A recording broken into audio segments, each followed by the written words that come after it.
за финал на днешното предаване. Днес празник има Минно-геоложкият университет. Той навършва, образно казано, разбира се, 59 години. Повод е празникът на Свети Иван Рилски, който е патрон на университета. Тук при нас на гости сега е ректорът на висшето учебно заведение, професор доктор Любен Тотев. Здравейте, професоре.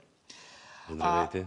Хващам се веднага за ваши думи, които ми попаднаха в интернет, че минната индустрия у нас е гръбнака на икономиката ни. Именно заради това, може би и днес, лично министърът на икономиката, енергетиката и туризъм, поне такава е официалната информация, също ще отчете това нещо, като посети празника, празничната програма.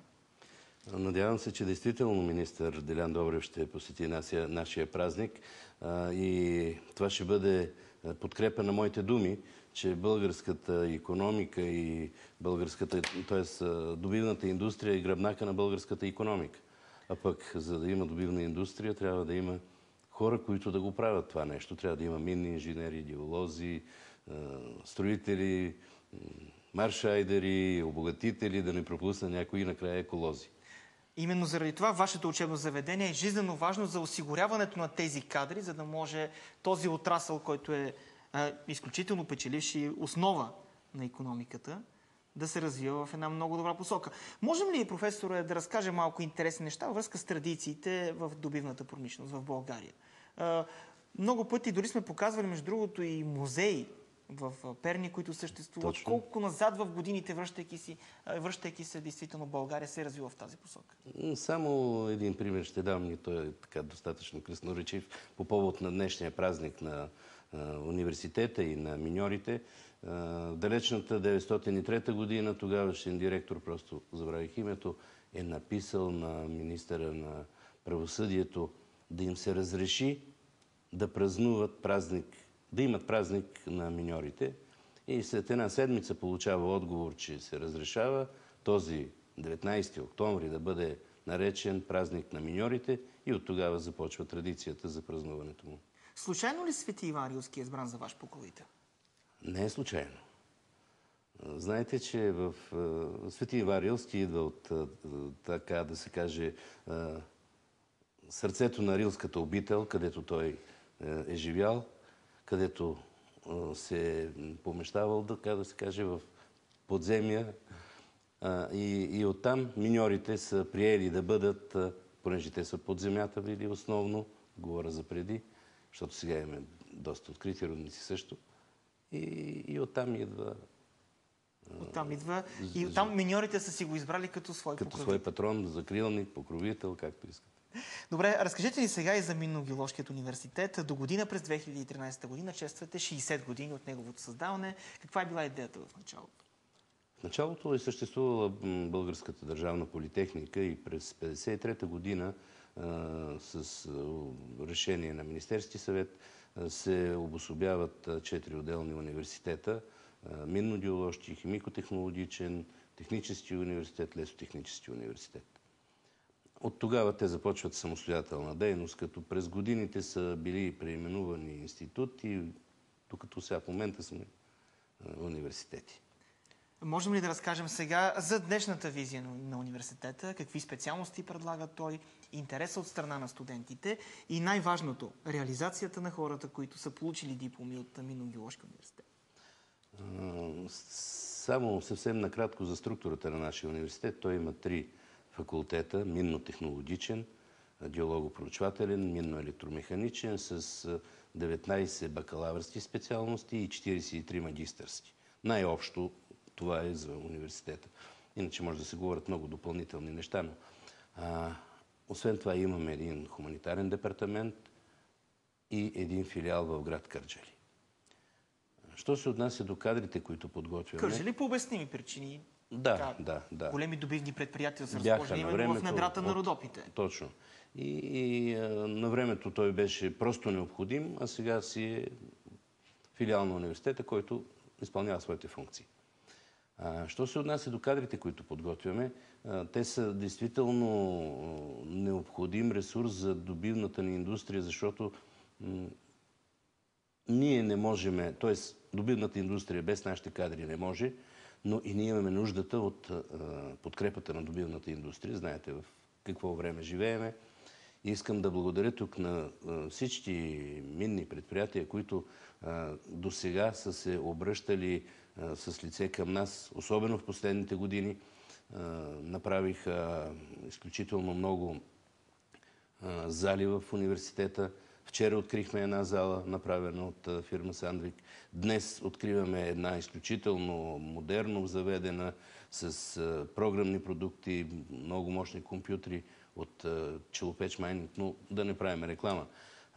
Така, че... прави впечатление, професоре, един проблем, който много пъти сме го дискутирали за връзката между бизнеса и висшите учебни заведения, специално в добивния отрасъл. Явно вашата връзка е изключително силна. Вие работите в тясно сътрудничество с всички тези компании, които работят на територията на България. Знаете техните нужди, те знаят също техният интерес, вие да им доставяте качествени кадри. Тоест, вие нямате този проблем, който го има масово в България. Действително, защото нашия университет е уникален, бих казал. Друг аналогичен университет при нас няма, който да подготвя геолози, проучватели, минни инженери, въобще цялата гама, която изредих от началото, обогатители и така нататък. Големите фирми вече са осъзнали, че на тях им трябват не просто хора, които да работят, а добре и качествено подготвени специалисти. В последните години връзката между бизнеса и университета е изключително силна. Бих казал, такава каквато трябва да бъде във всички области. Съобразявате ли се вие с техните съвети, с това, от което точно това исках да кажа, че не случайен е факта, че съвета на настоятелите, който всеко едно висше учебно заведение е длъжно да има, така и при нас, се състои от шефовете на най-големите предприятия. Бих изредил доктор инженер Лъчезар Цуцорков на АСРЛ Медет, доктор на техническите науки Николай Вълканов на Минстрой Холдинг. Знаете, купиха рудниците сега в Горубсо. Да. Златоград също са техни. Доктор инженер Цоловутов, Геотехмин. Булгар Трансгаз, господин Кирил Дегов. Всички те са в този съвет. Да, те са в нашето настоятелство. И по този начин ние имаме възможност, един път на 3 месеца се събираме традиционно, както е по закон, и имаме възможност да обменяме мнения, ние да искаме от тях съвети, където може би те имат по-добър опит. Те ни казват, тук така ще направите. Ние им казваме, тия кадри ги готвим по такъв начин, но ако имате претенции, да, заповядайте. Провеждаме практическо обучение на студентите, нашите студенти в тези дружества, така че те, когато отидат там, да са максимално готови за реалната работна обстановка. Именно оттам може би идва и този висок процент на реализация. 70% от студентите, които завършат минно-геоложки, се реализират директно в минната индустрия. Около 70%. Да, разбира се. Това действително но много е висок така. процент, много по-висок сигурен съм от много други специалности. Повтарям, уникалността на университета и кадрите, които излизат от при нас, са насочени към добивната индустрия. Пропуснах да кажа, че дори добива на скално-облицовъчни, на инертни материали, въобще всичко, което се добива от земята, е свързано с минните инженери и минно-геоложки университет. Нивото на добивната промишленост в България, от гледна точка на технологии, отговаря ли на всички световни изисквания, световни стандарти, тъй като тук вече става въпрос и за конкуренция, действително да работим максимално ефективно, с съвременна техника и така нататък? Разбира се. Ние иначе не можем да бъдем конкурентни. Бързо развиващ се отрасъл ли е добивната промишленост? В последните години да. И тук е мястото, може би, да подчертая, че хората до сега са си представили, като чуят думата миньор, мина, нещо мръсно, черно, да, човек покален, с каска лампа и кирка на работа. Далече от минало това време. Просто в последните години, особено, подчертавам, последните 10-15 години, коренно е променена обстановката. Хубаво е, че България успява да отговори на това предизвикателство. Да, той не може да се върви по един и същи начин непрекъснато. усъвършенстваме се, няма начин. Разкажете ни сега специално на днешния ден какво ще се случи, кои ще бъдат официалните лица. Споменахме вече министър Добрев, че има ангажимент да присъства, надяваме се да успее. Но как ще протече днешния ден? Какъв е плана? Днес първо ще направим откриване на залата, която е изцяло реновирана, обзаведена, снабдена с всичко необходимо за минното планиране, за проектиране минно. Вече не е на ръка, а с програми от Gemcom. След откриването на залата от 11 часа започва нашия празник на университета с водосвет, с приемане на първокурсниците в гилдията на геолозите и миньорите. Един, бих казал, според мен много хубав ритуал. Да. Може ли да ни разкажете за него? С лампата на Дейви по традиция ще бъдат посветени първокурсниците. Лампата на Дейви също сама по себе си е много интересна. Това е една лампа, която определя наличието на газ метан в подземните рудници. Най-големият риск, може би, за миньорите. Да, не миньорите, хората, които работят в подземните въглищни рудници, в които се отделя такъв газ. Трябва да го види човек, за да си го представи. Това е една традиция, която си е всяка една година, в началото на всяка една учебна. Тази традиция започна от 1995 година, когато беше приет за патрон на нашия университет Свети Иван Рилски. Българска православна църква тогава даде това съгласие и лично патриарха присъства на първото такова тържество. Добре. Продължавайте да ни разказвате за днешния ден. Ще го има това. Надявам се, че ще имаме гости и депутати, други министри. Тоест, вие сте отправили нужните покани, разбира се, към хората, които са свързани по някакъв начин във властта. Разбира се, колегите от ректори от други висши учебни заведения, от бизнеса, разбира се, ще бъдат всички тук. Така че очаквам, че ще имаме доста гости. Ако след като споменахте всички тези важни хора, които са свързани най-вече с управлението на държавата, има ли осъзнаване от страна на тях, че действително основата, гръбнака, както вие се изразявате, на икономиката, ни е свързана именно с добивната промишленост? Има ли го това държавническо мислене, осъзнаване? Смятам, че го има.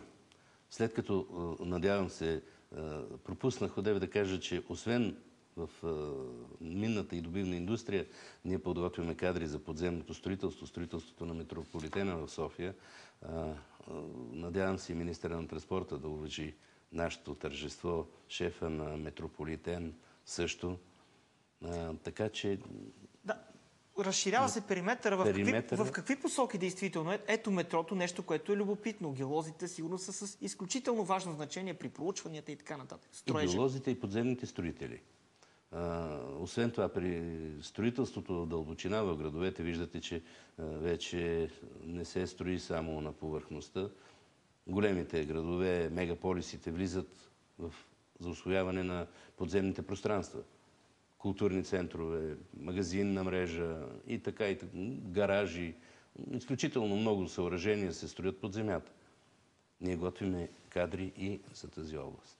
Какви са ви целите като ректор за развитието на университета?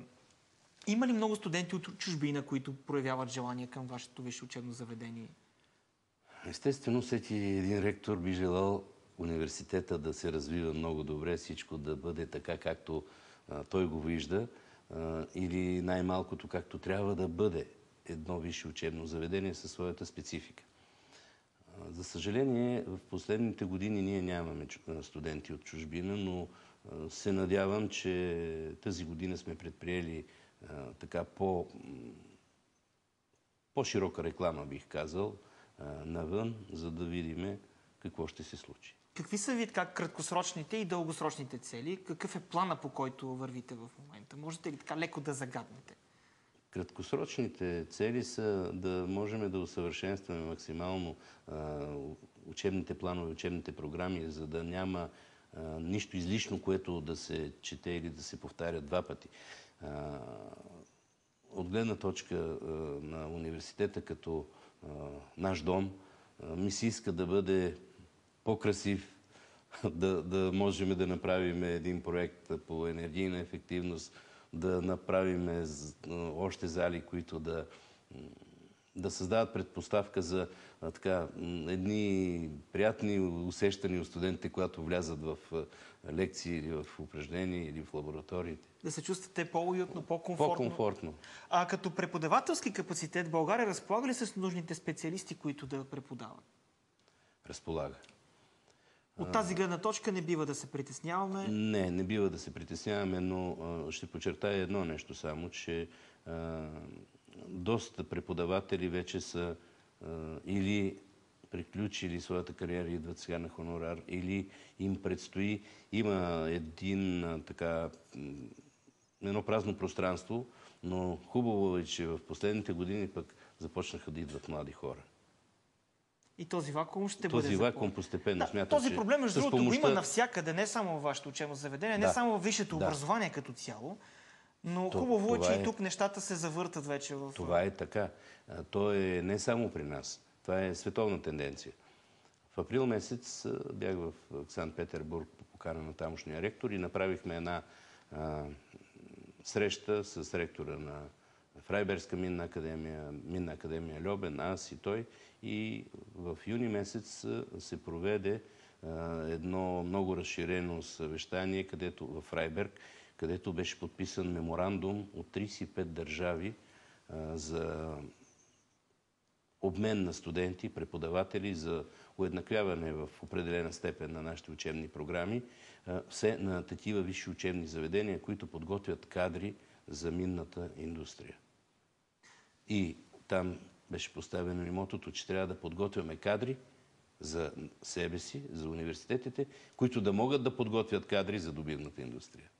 За финал, само няколко думи. Какво подготвяте за до година, тъй като 2013 година навършвате 60 години вече, кръгъл юбилей? Да. Почти цялата година ще премине под това мото с всички мероприятия, които ще провеждаме. Започваме с празника на университета 60 години, датата на подписване на указа за неговото създаване. Това ще бъде юни месец. Точно така. След това имаме провеждане на 15-тия Балкански минен конгрес в Созопол. Той ще бъде също в юни месец.